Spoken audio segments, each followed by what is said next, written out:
But make no mistake about it, as much as and we may not end up missing him a ton from the president of operations standpoint or from the head coaching standpoint. It's not because he's not good. He's great at both.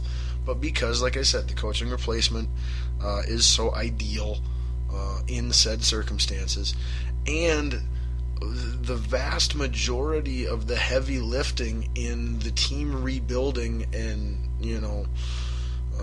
getting back on track and having an identity and moving forward into the future, most of that has been done and accomplished. It's just following through on those things, getting them to pan out, getting Wiggins to continue to grow into a franchise superstar, getting Towns to continue to grow into a franchise star big man, completing depth holes on our team, getting young explosive guys like Levine to be a little better. But like I said, the majority of that heavy lifting might be done now. Where so long as you've got people in place that were Flip's people and completely understood his vision for this team now and going forward into the future, the future will likely be very bright very soon for quite some time for the Timberwolves franchise. However, it is hard to see it that way, at least now and for the immediate future, in wake of the passing of one Flip Saunders.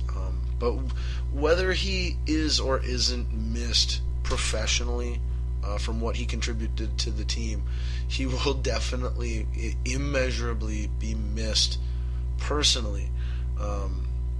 Like I said, I gave you two wonderful examples to look up on your own to see, just to get a small example, an idea of the type of impact that he had on the people's lives that he was close to, and just how wonderful of a human being as well of a coach as he was. So I guess I don't know what more I can say about Flip Saunders other than rest in peace, buddy. You will be missed by more people than you could ever know or count. And may you rest in peace, and may your family and friends and loved ones receive comfort. And that's it. Yeah. So there is your left ball for Balls on Fire. Very different tone than usual. So now, oh boy, now we get to the right ball for Balls on Fire.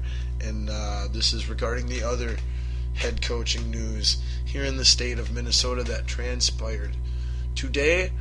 And, I might be looking for a change of address possibly after I share this take, because I don't think anyone's gonna like it very much at all.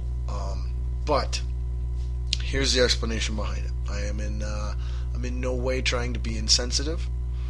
I'm in no way trying to be mean. I am simply trying to be honest and unbiased and passionate. And those are the things motivating me on the second ball here in Balls on Fire, which is the retirement of Minnesota Gopher head football coach Jerry Kill.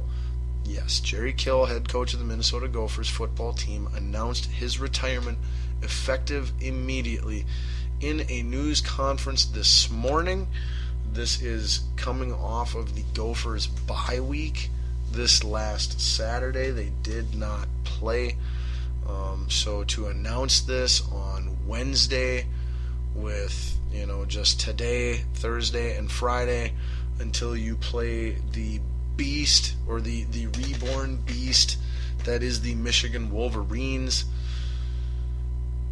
the timing of it seemed, I don't know,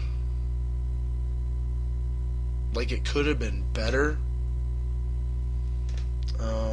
But anyway, head coach Kill is retiring for health reasons.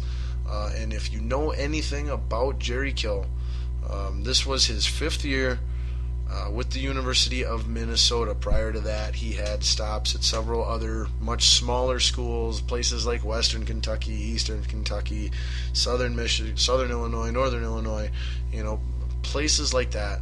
Considered a turnaround artist, never stayed in one place for very long, and we'll bring that up, or he brought that up in his news conference. We'll touch on that in just a second. But he has battled epilepsy for quite some time now, and he's had countless seizures over the last how many years, amongst other health complications as a result of his epilepsy. The Gophers knew this before they hired him, and so did he. And I'm not pointing that out to be like, well, they shouldn't have hired him, or nothing like that. No, he was a decent hire. He came here and he did get the program pointed in the right direction. In my opinion, he did not get the program turned around by any means, as in, moving forward in the right direction. He simply got the team, the program pointed in the right direction over his 5 years here.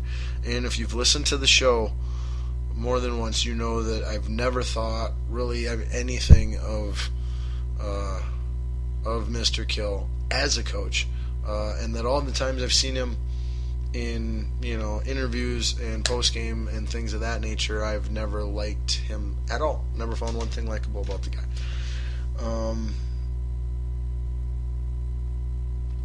I must say that I wish Jerry Kill, his wife, his family, I wish them all nothing but the very best, especially Jerry Kill. I hope that he is able to get his health in good standing here and enjoy the rest of his life with his wife for the next many, many, many, many years to come. I very sincerely, genuinely wish that. Let me clarify that, because you're not going to like a lot of the stuff that's going to come out of my mouth here in just a moment. So there would be all your, relative facts, news, elements to the story. Now let's get to the source of where it genuinely fired me up big time.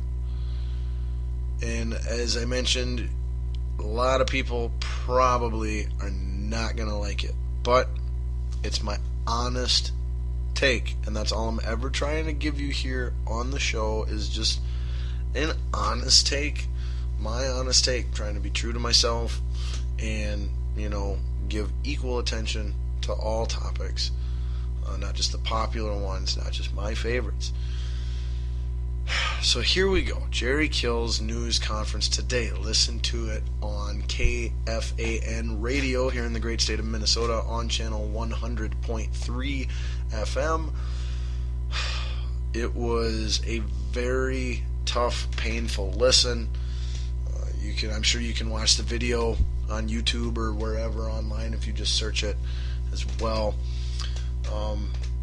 But you could tell how shook up Jerry was, how devastated, I should say, that he was at, the decision that he was announcing and the future that he was facing.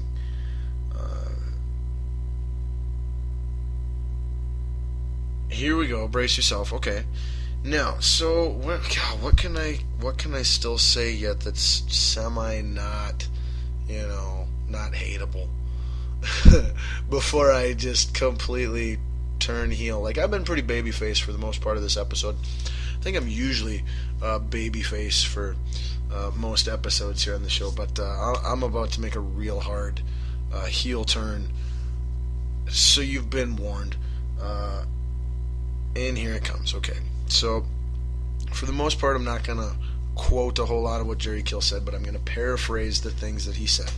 In Jerry Kill's speech, he stated his reasons for leaving, that it was health related.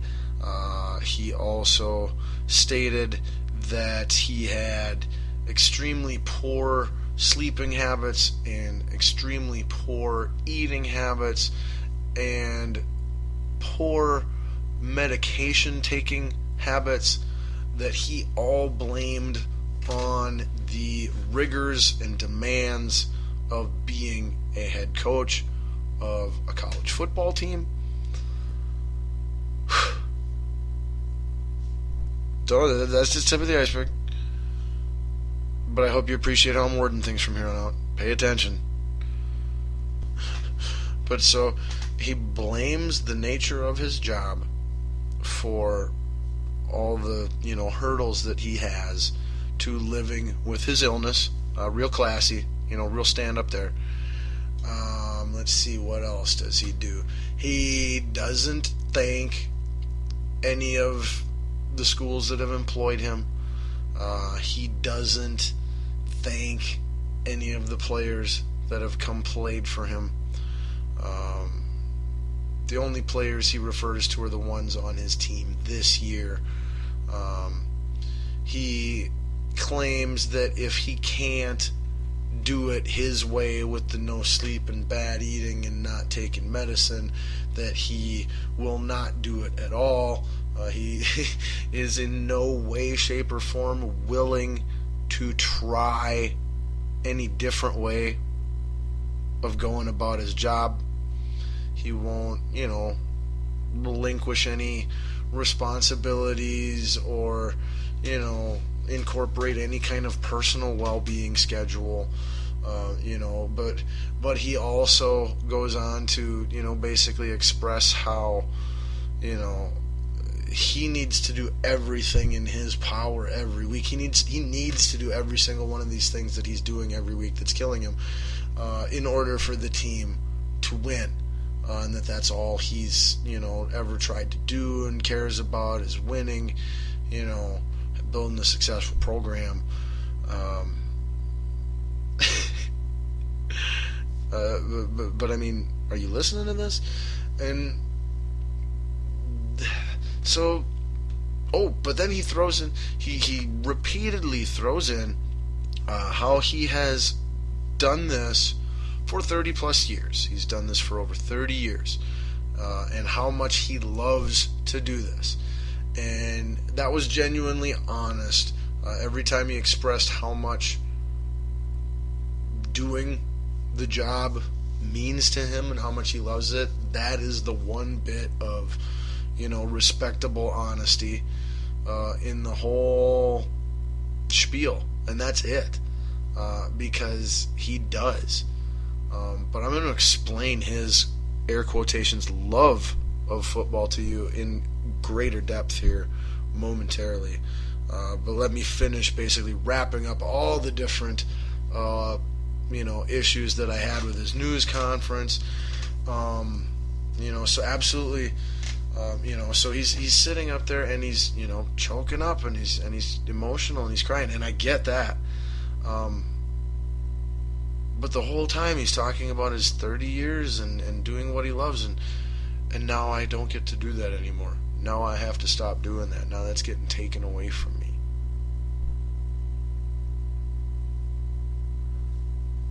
Flip Saunders, the incredible human being, as well as incredible coach that I was just talking about for the first, or 15 minutes ago, for the first 15-20 minutes of Balls on Fire, was in a health situation, went away, didn't know if he'd be able to come back or not, and it took him. He didn't have the chance to make a speech and retire and go be with his kids and wife and family, and just live out the rest of his life. Like,